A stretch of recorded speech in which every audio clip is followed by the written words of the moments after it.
മച്ചാമാരെ നമ്മളെ ഈ മീനെ എടുക്കുന്ന സമയത്ത് ഞങ്ങൾ കറക്റ്റ് നോക്കിയിട്ട് തൂക്കിയിട്ടാണ് എടുക്കുക. അതിൽ മാക്സിമം പരിക്കുള്ള മീനുകളൊക്കെ ഞങ്ങൾ ഒഴിവാക്കലുണ്ട്. അപ്പോൾ ഞങ്ങളോട് ഈ കസ്റ്റമേഴ്സൊക്കെ നമ്മളോട് ചോദിക്കും, എന്തുകൊണ്ടാണ് ഈ പരിക്കുള്ള മീനുകളെ മാക്സിമം ഒഴിവാക്കണത്, അതും കൂടെ എടുത്തുകൂടെ എന്നൊക്കെ ചോദിക്കലുണ്ട്. അപ്പോൾ അങ്ങനെയുള്ള ആളുകൾക്കുള്ള ഒരു മറുപടിയാണ് ഇതാ ഈ ബാക്കിൽ കിടക്കണ ടാങ്കിൽ കിടക്കണ ഈ മീനുകളൊക്കെ ഇതൊക്കെ ചത്ത് പൊന്തി കിടക്കുകയാണ്. ഇതിപ്പോ ഒരു കേടില്ലാത്ത മീനുകൾ കേട് പറഞ്ഞാൽ മാക്സിമം, അതായത് ഇപ്പോൾ ഇത് എന്താ സംഭവം ഉണ്ടായെന്ന് വെച്ചാൽ ഇത് ഞങ്ങൾക്കും കുറച്ച് തെറ്റുപറ്റിയിട്ടുണ്ട്. കാരണം ഇന്നലെ എടുത്ത മീനുകളാണിത്. അപ്പോൾ ഞങ്ങൾ ഇന്നലെ എടുത്ത ഒരു കിഡ്നി പേഷ്യൻ്റ് ആയിട്ടുള്ള ഒരു ചേച്ചിയുടെ വീട്ടിൽ നിന്നാണ് ഞങ്ങൾ മീനെടുത്തത്. അപ്പോൾ ആ മീനുകൾ പറഞ്ഞാൽ മീനെടുക്കുന്ന സമയത്ത് തന്നെ അതിന് അത്യാവശ്യം പരിക്കുണ്ടായിരുന്നു. അപ്പോൾ ഞങ്ങൾ സാധാരണ നമ്മൾ എടുക്കുമ്പോൾ മാക്സിമം അങ്ങനെ പരിക്കുള്ള മീനുകളൊക്കെ നമ്മൾ ഒഴിവാക്കലുണ്ട്. അതിൻ്റെ കാരണം ഇപ്പോൾ ഈ ബാക്കിൽ കിടക്കണ ഇതേപോലെ ചത്തു പോകുന്നു അടുത്ത ദിവസം. അപ്പോൾ നമ്മൾ മാക്സിമം പരിക്കുള്ളതിനെ ഒഴിവാക്കിയിട്ട് പ്രശ്നമില്ലാത്ത മീനുകളാണ് മാക്സിമം ഞങ്ങൾ എടുക്കൽ.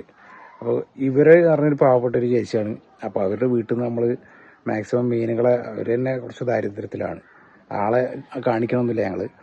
അപ്പോൾ ഞങ്ങൾ എന്താ വെച്ചാൽ ഞങ്ങൾക്ക് നഷ്ടം വന്നാലും വേണ്ടില്ല, മൊത്തമായിട്ട് ഞങ്ങൾ എടുത്തിട്ട് പോകുന്നു.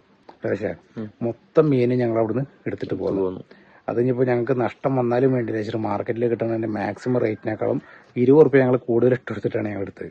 അതായത് ഒരു മീനിനൊക്കെ ഈ കാണുന്ന ഒരു മീനിന് തന്നെ ഏകദേശം 300-320 റുപ്യ എടുത്തിട്ടാണ് ഞങ്ങൾ എടുത്തത്.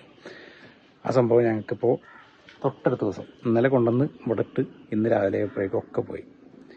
അത് ഞങ്ങൾ മനഃപൂർവ്വം വരുത്തി വെച്ചൊരു നഷ്ടം തന്നെയാണ്. കാരണം ഞങ്ങൾക്കിപ്പോൾ നഷ്ടം വന്നാലും വേണ്ടില്ല വെച്ചിട്ട് ആ ചേച്ചിക്ക് ഒരു 10 റുപ്യ കിട്ടിക്കോട്ടെ വെച്ചിട്ട് ഞങ്ങളത് ചെയ്തതാണ്. കാരണം അവിടെ ഇട്ട് പോകുന്നിടത്തുണ്ടെങ്കിൽ ചേച്ചിക്ക് എന്തായാലും നഷ്ടമാവുക.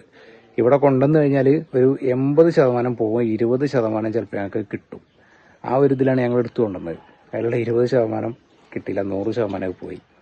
അപ്പോൾ നമുക്ക് ഈ സാധനങ്ങളെ നേരെ എടുത്ത് മാറ്റാം. പക്ഷേ കുറച്ച് പൈസക്കുള്ള ടീമിൻ്റെ അടുത്ത് നിന്നാണ് ഞങ്ങൾ മാക്സിമം ഇങ്ങനെയുള്ള മീനുകൾ എടുക്കലട്ടാ. ഇത് ഞങ്ങൾ മനഃപൂർവ്വം വരുത്തി വെച്ചാണ്. അതിൽ ഞങ്ങൾക്ക് വലിയ സങ്കടങ്ങളുമില്ല. കാരണം ആ ചേച്ചിക്ക് ഒരു 10 റുപ്യ 50 കാരണം കിട്ടുകയാണെന്നുണ്ടെങ്കിൽ കിട്ടട്ടല്ലേ, അല്ല അപ്പോൾ അതിൽ കൂടുതലൊന്നും പറയാനൊന്നുമില്ല. അത് നമുക്ക് പിന്നീട് ഒരിക്കലും നമുക്ക് എന്തെങ്കിലും ഒരു രീതിയിൽ ഏതെങ്കിലും ഒരു മാർഗത്തിൽ നമുക്ക് തിരിച്ച് കിട്ടുന്ന ഒരു പ്രതീക്ഷ ഞങ്ങൾക്കുണ്ട്. അപ്പോൾ നമുക്ക് ഈ മീനുകളൊക്കെ നമുക്ക് എടുത്തിട്ട് ടാങ്ക് ഒന്ന് ക്ലീൻ ചെയ്യാം. കാണുമ്പോൾ ഒരു സങ്കടം അല്ലേ, നോക്കിയിട്ട് കാര്യമില്ല. അതൊക്കെ അതിൻ്റെ ഭാഗമാണ്. പോട്ടെ, നമുക്ക് ക്ലീൻ ചെയ്താലോ. ആദ്യം എടുത്ത് വെള്ളം ഒഴിവാക്കണം കേട്ടോ.